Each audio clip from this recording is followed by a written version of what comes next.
আসসালামু আলাইকুম আমার প্রিয় ভাই বন্ধুরা, কেমন আছেন সবাই? আশা করি ভালো আছেন। আজকে আমি কথা বলতে চাচ্ছি যে বাংলাদেশ ক্রিকেটকে নিয়ে। আপনারা সবাই জানেন বাংলাদেশ টি-20 ওয়ার্ল্ড কাপকে বয়কট জানিয়েছে।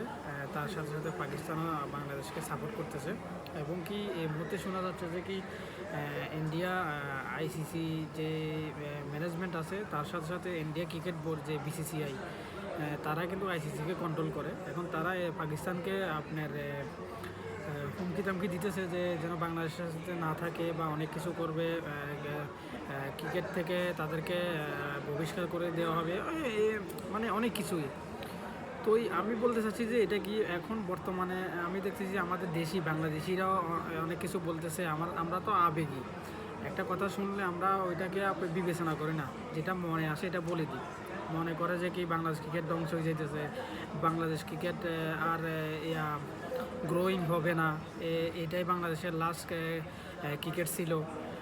বাংলাদেশে যদি ইন্ডিয়া না যায় ক্রিকেট ধ্বংস হয়ে যাবে। আসলে ভাই আপনারা বোকাশ্বরকে বাস করতেছেন। তারা একজন আমাদের প্লেয়ার মুস্তাফিজুর রহমানকে তারা ট্যাকেল দিতে পারতেছে না, তারা সিকিউরিটি দিতে পারবে না। তো পুরো বিশ্বকাপে বাংলাদেশের সাংবাদিক যাবে, বাংলাদেশের সাধারণ মানুষ যাবে খেলা দেখার জন্য, এবং কি প্লেয়ার থাকবে। তো তাদেরকে কিভাবে তারা কন্ট্রোল করবে, তাদেরকে কিভাবে তারা সিকিউরিটি দিবে? আমার কথা হচ্ছে ওইটা।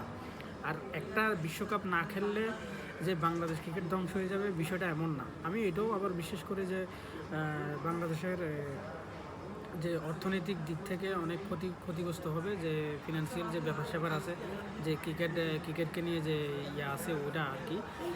যাই হোক, আমার এটা আমি কখনো ব্লগ ভিডিও বানাই না, যে কন্টেন্ট ভিডিও বানাই না। এটা আমি জানি না, এটা আমার কথার মধ্যে কিন্তু অনেক ভুলভ্রান্তি হতে পারে।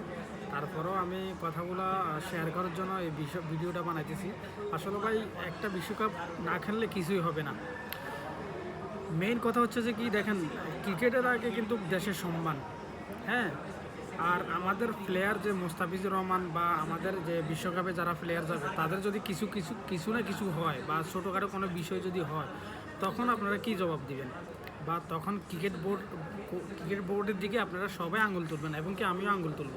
কারণ কি, যে তারা এই সিকিউরিটি কনসেন্সের ভিতরেও কেন আমরা প্লেয়ার ইন্ডিয়াতে পাঠাইলাম, বা এই ধরনের অনেক বিষয় আসবে। তা আমার জানা মতে বা আমার বিবেকে যতটুকু আসতেছে, এই বিশ্বকাপ না খেলাটাই ভালো। বর্তমানে তো বিশ্বকাপ বাংলাদেশে খেলবে না, তারপরও মানে কিছু কিছু লোকে যখন বলতেছে ক্রিকেট ধ্বংস হয়ে যাবে, বাংলাদেশ ক্রিকেট বোর্ড ধ্বংস হয়ে যাবে, আসলে এটা বোকাস কথা, এগুলো ফালতু কথা।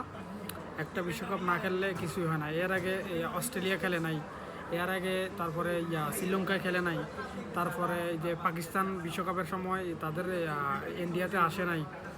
বাংলাদেশে তারপরে অনেক ভালো আছে, অনেক অনেক দেশে এই বিশ্বকাপের সময় অনেক ঘটনা ঘটছে, বাংলাদেশে এই পর্যন্ত কোনো ঘটনা ঘটে নাই সিকিউরিটি কনসেন্স হিসাবে। তো যাই হোক, সবাই ভালো থাকবেন। আর আমার ভিডিওটা আমি কি এখানে রং বলছি না কোনো কোনো খারাপ বলছি, সবাই একটু কমেন্টে জানাবেন। আসসালামু আলাইকুম।